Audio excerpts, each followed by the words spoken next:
Okay, so I just took a short break there, and what I wanted to tell you is for the benefit of people who might be confused, is remember these are the string shapes, and they have to be fitted together in two ways. The A has to fit the 5, 7 has to fit to the 7 root 2. Let me get the diatonic. Okay, this is the best I could find in a hurry. Is this is their shape fitting for the way that the pattern stacks stack up. So it's mostly brick wall, C, G to D, and then the A is just on top of it, and the E starts over here. The 7 brings the pattern over. So it's like a 7 and an L right there. And then brick wall again with the S4E, so it's a brick wall pattern. The only difference is that when you hit the tuning difference, see these is all P4 tuning, okay? And this is all P4 tuning too, and these are brick wall. So when we get to the 5-6, we could expand that 5-6. We could expand that into just a long pattern there, as you know. So we could expand that 5-6 over here, and go into that pattern. Now I have to be careful to shape fit these diagrams here, so they're the best they can be. See, we can substitute this into here. We could do a long pattern from there. Okay. So the only thing to worry about is the tuning warp, and this is all P4 tuning, right? The 4 above 5 is root, 4 above root is 4. It's just not shown with the tuning third between the B and the G string, because that could occur anywhere 5 different places with the cage system, C, A, G, E, D, depending on where you start it. So if we start on the D,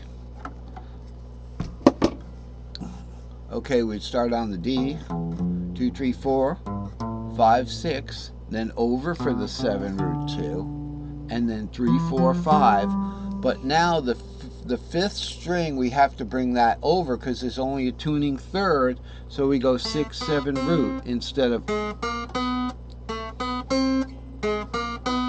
because of this guy, doesn't go like this. Okay, and then we would finish with another P4 on top of that to be a D shape. So that's just a little review what we have to know. Okay, so we've covered the string shapes, okay, as the pattern says, as the this is 276. Every other note's string shapes for staff spanning with those major scales, major 7 scales, and we have the string shapes for those, so that we're relating it to guitar in that way. Let's look up here. Okay, so this is our staff, and then we have the guitar. Now the guitar it's ironclad here that, say, this is your guitar fret not normally E tuned here, would be here, right? And mine is down here, C tuned. Sorry about that. So I think it's got to be tuned up. Okay, so had a little trouble tuning the guitar today. It could have been the rain, I don't know. So here, again, we look at, see, you have a line through this E here.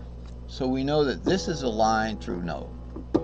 This low E here is a line through note. So if I play E major 7th, F major 7th, G major 7th, A major 7th, and E major 7th, E half diminished 7th. By the way, those weren't all majors. So I start on E minor 7th, rather. F major 7th. G dominant. A minor 7th. And the B half diminished 7th. Sorry about that. They'll all be lined through notes. So these are where those notes are. If you know where this, so where is this? Well, let's look. We have lower root and we have middle root in the C box. Okay, on the piano. So middle C. So let's put the capo back where let's talk about where your guitar is. If it's easy to talk about where normal tuning is, most of the time I will do that.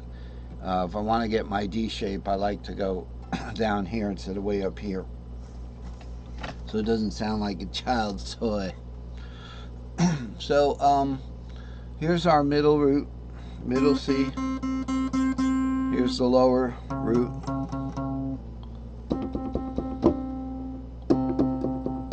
Okay, so that E down there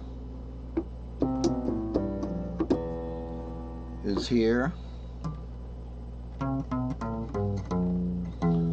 So this is a line through note. Just remember, line through the lowest E. Okay, so if we do the E major 7th, we're going to be following that major 7th string shape, right? It's going to be following that E major 7th. The 7 and then 2 4. Now it may take a little while to figure out where is that major 7th, because we're starting on the 3rd of that, but we did do an E major 7th, so we should have no problem doing this.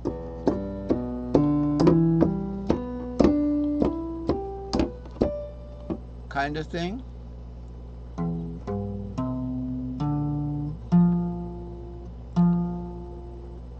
Now why?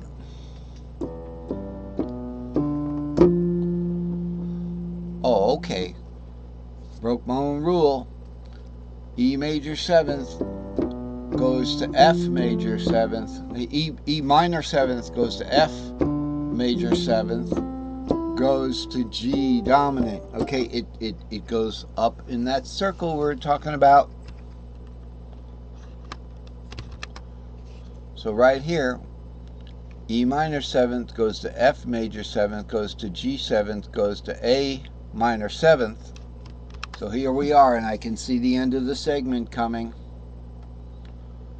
You can see the end of the segment coming, so we want to get somewhere with this. So we're going to start E minor 7th,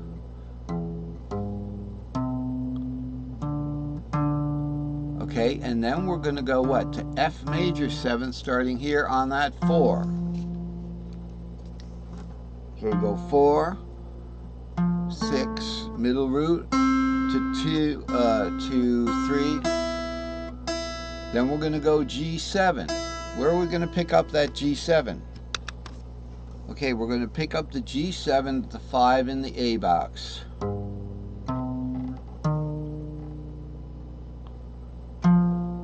There's the 4.